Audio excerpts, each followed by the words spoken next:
അപ്പം തുടരും എന്ന് പറഞ്ഞ മോഹൻലാൽ ചിത്രം, തരുൺമൂർത്തി സംവിധാനം ചെയ്ത മോഹൻലാൽ ചിത്രത്തിൻ്റെ ട്രെയിലർ ഇന്ന് പുറത്തു വന്നു. ട്രെയിലർ പുറത്തു വന്നു കഴിഞ്ഞപ്പം ട്രെയിലർ രാവിലെ തന്നെ പുറത്തു വന്നു. എനിക്ക് രാവിലെ ഇതിൻ്റെ ആയിട്ടുള്ള വീഡിയോ ചെയ്യാൻ പറ്റിയില്ല. അപ്പം ഞാൻ കണ്ടു കഴിഞ്ഞപ്പോൾ എല്ലാവരും കണ്ടു കാണും ട്രെയിലർ. അപ്പം അതുമായിട്ട് ബന്ധപ്പെട്ട ഒരു വീഡിയോ നമുക്ക് ചെയ്യാം എന്ന് തോന്നി. കാരണം ആ ട്രെയിലർ കണ്ടപ്പോൾ എനിക്ക് തോന്നിയ കാര്യങ്ങൾ എന്ന് പറയുന്നത്, ഇത് സാധാരണക്കാരൻ്റെ ഒരു കഥ പറയുന്ന ഒരു ചിത്രം. ഷൺമുഖനും അവൻ്റെ ടാക്സിയും, ആ കാറിന് ഈ ചിത്രത്തിൽ ഏറ്റവും കൂടുതൽ പ്രാധാന്യമുള്ളൊരു കഥാപാത്രം പോലെ, ലാലേട്ടൻ്റെ കഥാപാത്രം പോലെ തന്നെ കാറിനും പ്രാധാന്യമുണ്ട് എന്ന് തോന്നി. അതുപോലെ വേറെ ഒരു പ്രത്യേകതയായിട്ട് തോന്നിയത് ശോഭനയുടെ ശബ്ദം. മിക്കവാറും ശോഭന അഭിനയിക്കുമ്പോൾ എല്ലാം ഭാഗ്യലക്ഷ്മി അങ്ങനെ വ്യക്തികളായിരുന്നു ശബ്ദം. ഭാഗ്യലക്ഷ്മിയാണെന്ന് തോന്നുന്നു ഏറ്റവും കൂടുതൽ ശബ്ദം കൊടുത്തിട്ടുള്ളത്. പക്ഷെ അതിൽ നിന്ന് വ്യത്യസ്തമായി ഒരു തമിഴും മലയാളം കലർന്ന ഒരു സൗണ്ട്, അതൊരു പ്രത്യേക സുഖമുണ്ട് കേൾക്കാൻ.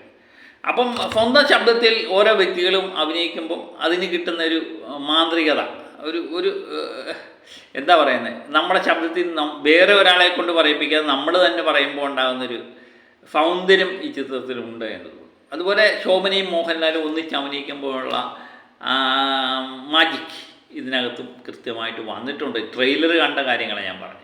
അതുപോലെ തന്നെ മോഹൻലാലിലൂടെ സ്ഥിരമായിട്ട് വരുന്ന കുറച്ച് ആൾക്കാരുണ്ട്, സ്ഥിരമായിട്ട് കണ്ടുവരുന്ന കുറച്ച് ആൾക്കാരാണ്. അവരിൽ നിന്നൊക്കെ മാറി പുതിയ പുതിയ ആൾക്കാർ മോഹൻലാലിൻ്റെ സുഹൃത്തുക്കളായിട്ടൊക്കെ വരുമ്പോൾ ഒരു ഫ്രഷ്നെസ് ഫീൽ ചെയ്യുന്നുണ്ട്.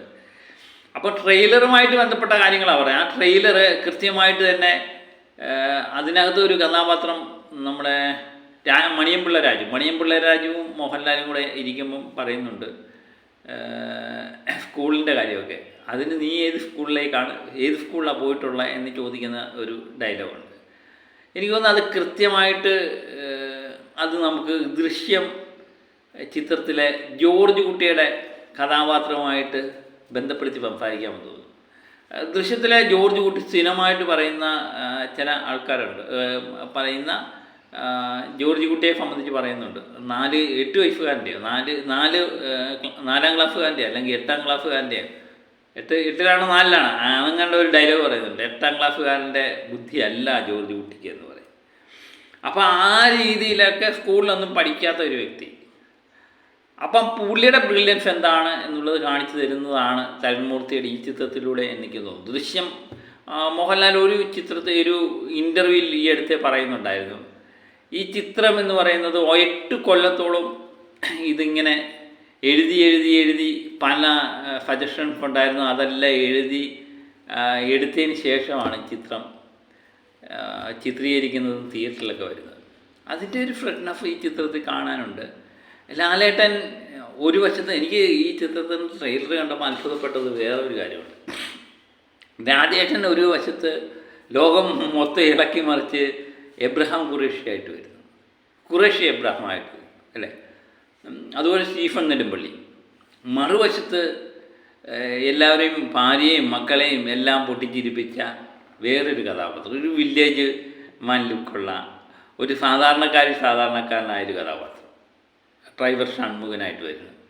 ഇത് രണ്ടും എന്ത് വ്യത്യസ്തതയാണ് ഫീൽ ചെയ്യുന്നത്. അത് ലാലേട്ടൻ എന്ന് പറഞ്ഞ ഒരു നടനിൽ നിന്ന് നമുക്ക് കിട്ടുന്നൊരു പ്രത്യേകതയാണ്. ഈ 2 കഥാപാത്രവും അതിൻ്റെ മുകളിലേക്ക് എത്തിക്കാൻ ലാലേട്ടൻ കഴിഞ്ഞുള്ള ഒരു നടനുകൾ.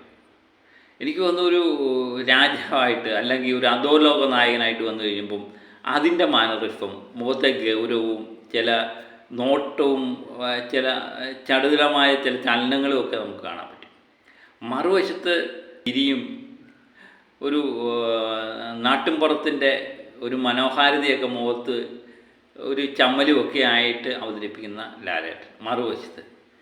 ഇതാണ് ഈ ട്രെയിലർ കണ്ടപ്പോൾ എനിക്ക് തോന്നി. ഒരേ സമയത്ത് 2 ചിത്രങ്ങൾ. ഇത് മെയിലെ റിലീഫാണ് എന്ന് ലാലേട്ടൻ പറയുന്നത് കേട്ടു.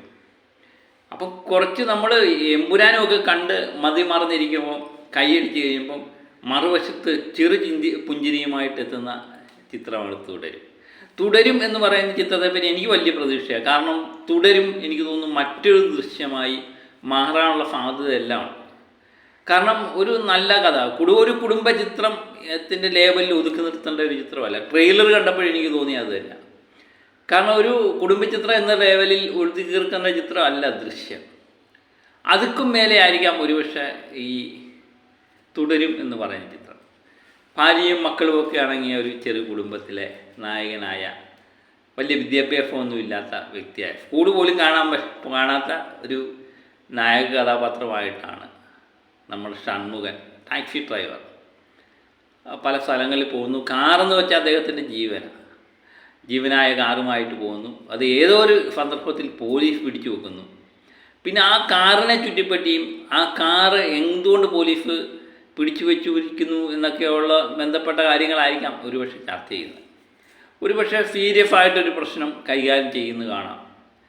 കഞ്ചാവിൻ്റെ പ്രശ്നമാകാം, അധോലോക പ്രശ്നമാകാം, അല്ലെങ്കിൽ അതിലും വലിയൊരു പ്രശ്നത്തിലേക്ക് ഷൺമുഖൻ അകപ്പെടുകയും ഷൺമുഖൻ സ്വന്തം കാറുമായിട്ട് അതിൻ്റെ പുറകെ സഞ്ചരിക്കുന്നതുമാകാം തുടരും എന്ന ചിത്രം. പക്ഷെ അതിൽ വളരെ രസകരമായി പറഞ്ഞു പോകാൻ തരുൺമൂർത്തി ശ്രമിച്ചിട്ടുണ്ട് എന്ന് തന്നെ ഈ ട്രെയിലർ കണ്ടപ്പോൾ തോന്നുന്നു. ട്രെയിലർ കാണുന്നതല്ല, സിനിമ കാണുമ്പോൾ. പക്ഷേ നമുക്കൊരു ഫ്രഷ്നെസ് ഫീൽ ചെയ്യുന്നുണ്ട്. നമുക്കൊരു പഴയ ലാലേട്ടനെ തിരിച്ച് കിട്ടി, ഞങ്ങളുടെ ലാലേട്ടനെ കണ്ടോളാ എന്ന് പലരും ഈ ട്രെയിലർ കണ്ടിട്ട് കമൻറ്റ് ചെയ്യും. നമ്മുടെ ലാലേട്ടൻ, ആ പഴയ ലാലേട്ടൻ, കളിയും ചിരിയും. എനിക്ക് ആ കാര്യം ഒരു മണിച്ചിത്രത്താഴി പറയത്തില്ലേ, കളിയും ചിരിയും എല്ലാവരോടും സംസാരിക്കുന്ന ആ പഴയ ഗംഗയെ തിരിച്ചു തരാമെന്നാടാ നകുല ഞാൻ നിന്നോട് പറഞ്ഞത്, ഇന്ന് കൊണ്ടുപോയി തിന്നെ എന്ന് പറയുന്ന ഒരു ഡയലോഗ് എനിക്ക് ഓർമ്മ വന്നത്.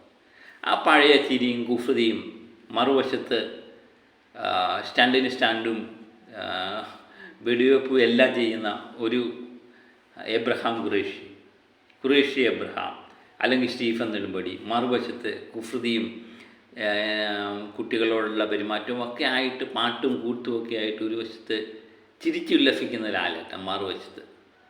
എന്ത് സുന്ദരമായിരുന്നു അല്ലേ നമ്മുടെ 90-കളിലെ ലാലേട്ടനെ. രണ്ടും ഒരേപോലെ തീർത്ത് വെക്കാൻ പറ്റുന്ന ഒരു നടൻ, ഒരു വിസ്മയമായിരുന്നു, മലയാളത്തിൻ്റെ വിസ്മയ നടൻ.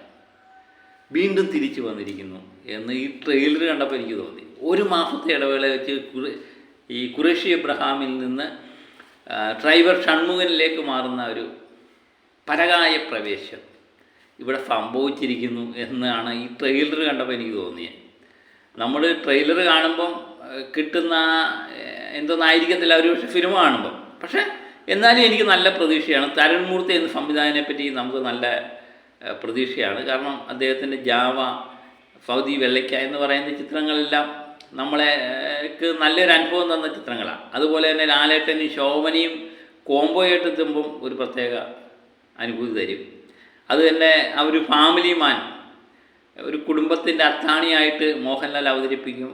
അതിനകത്ത് എന്തൊക്കെയോ ദൃശ്യം നമുക്ക് തരുന്ന അനുഭൂതി ഈ ചിത്രവും തരും എന്ന് തന്നെ നമുക്ക് നിശ്ചയമായിട്ടും പ്രതീക്ഷിക്കാം. ഈ ട്രെയിലർ എന്നെ പഠിപ്പിച്ചതും അതുതന്നെയാണ്. നിങ്ങൾക്ക് എന്ത് തോന്നുന്നു ഈ ട്രെയിലർ കണ്ടിട്ട്? ഞാൻ ട്രെയിലർ ഇടുന്നില്ല, ട്രെയിലർ കാണാത്തവർ കാണുക, കാരണം ഒത്തിരി സമയം വൈകിപ്പോയി. അപ്പം ട്രെയിലർ നിങ്ങൾ കണ്ടിട്ട് എന്ത് തോന്നുന്നു എന്നുള്ളതും പറയുക. ഇനിയിപ്പോൾ ഉടനെ ഞാൻ വരാം. അടുത്തത് എമ്പുരാൻ എന്ന് പറയുന്ന ചിത്രത്തിൻ്റെ വിശേഷങ്ങളുമായിട്ട് ഒത്തിരി വിശേഷങ്ങളുണ്ട്. അതുകൂടാതെ വൈകുന്നേരം ബെഫുക്ക എന്ന് പറയുന്ന മമ്മൂട്ടിയുടെ ചിത്രത്തിൻ്റെ ട്രെയിലറുണ്ട്. എല്ലാം ഇന്ന് സംഭവം ബഹുലമാണ്.